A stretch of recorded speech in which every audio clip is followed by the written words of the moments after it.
Je vais maintenant vous raconter une très très belle histoire. Une histoire qui est très importante car c'est l'histoire du Har Sinaï.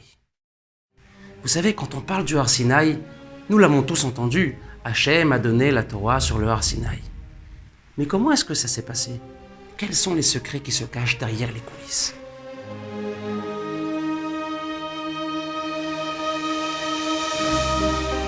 Je vais aujourd'hui, chers enfants, vous raconter l'histoire de la dispute des montagnes.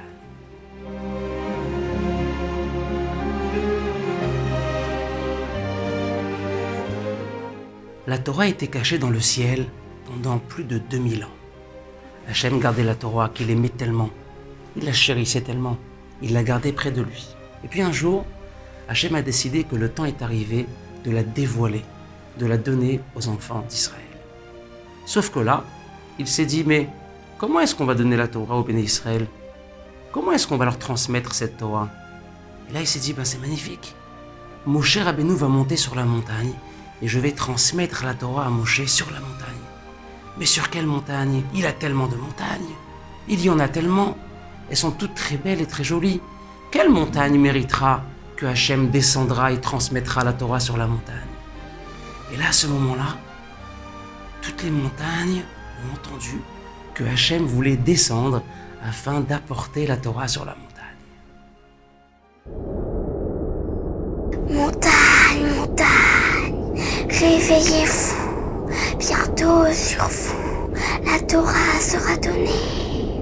Tenez-vous prête, car c'est bientôt, Hachem lui-même viendra la porter.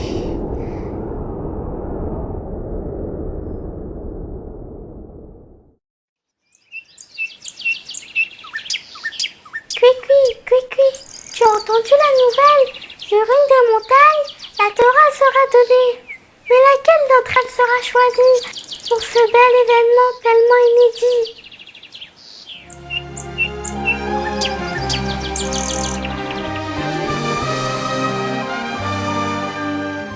Tout de suite, les montagnes se misent à se disputer. Mais quelle montagne Hachem choisira? Sur quelle montagne Hachem descendra pour donner la Torah? Toutes les montagnes le voulaient et elles se sont mises à se disputer.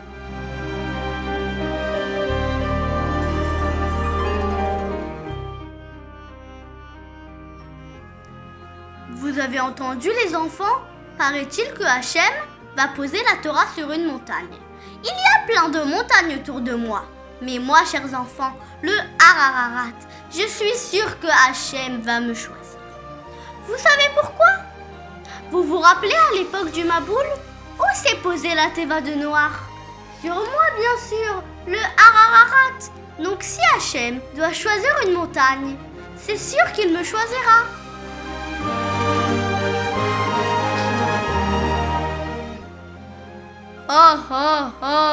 Avec tout le respect, moi, le Har Tavar, je suis très beau. Et en plus, je suis très haut. Et d'ailleurs, pour escalader ma montagne, il faut des jours et des jours. Et si Hachem doit choisir une montagne, c'est sûr qu'il me choisira.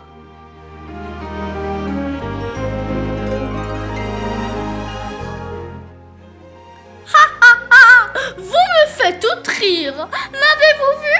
Regardez-moi, le Har Hermon. Je suis si belle et si pleine de neige. Du monde entier, les gens viennent skier sur moi.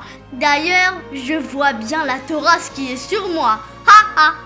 Donc si Hachem doit choisir une montagne, c'est sûr qu'il me choisira.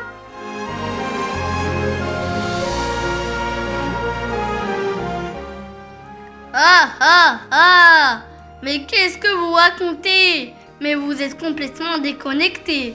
Moi, le Har Carmel, regardez-moi donc. Je suis la star des montagnes. J'ai les pieds sur l'eau et mon sommet touche au ciel. Vous vous imaginez la Torah sur moi?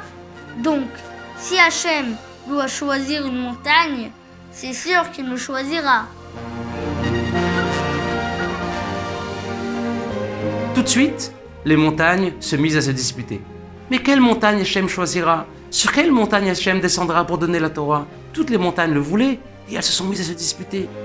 Non,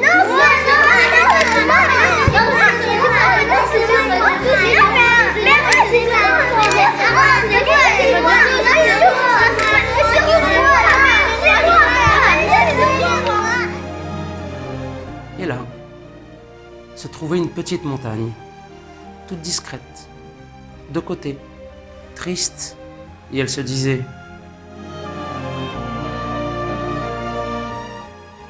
Mais moi, le Har Sinaï, on ne me voit même pas comparé aux autres montagnes. Je ne suis pas haute, je n'ai pas de fleurs, je n'ai pas de neige. Je suis une simple montagne, petite et discrète. Pourquoi est-ce que Hachem donnera la Torah sur moi?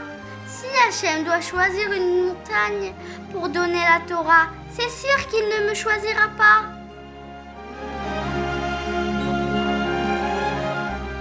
Et là, soudain, une voix retentit du ciel, et elle déclara: C'est sur le Har Sinaï que je donnerai la Torah.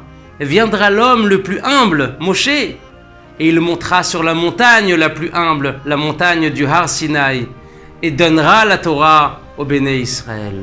Car la Torah n'a pas été donnée à la plus grande des montagnes, ni à la plus belle, ni à la plus fleurie, ni à la plus large, ni à la montagne qui a le plus de neige. Mais la Torah qui a été choisie, c'est la Torah la plus humble, la plus discrète. Car il faut savoir avoir de la hanava, de l'humilité, tout en sachant que nous devons être fiers de qui nous sommes.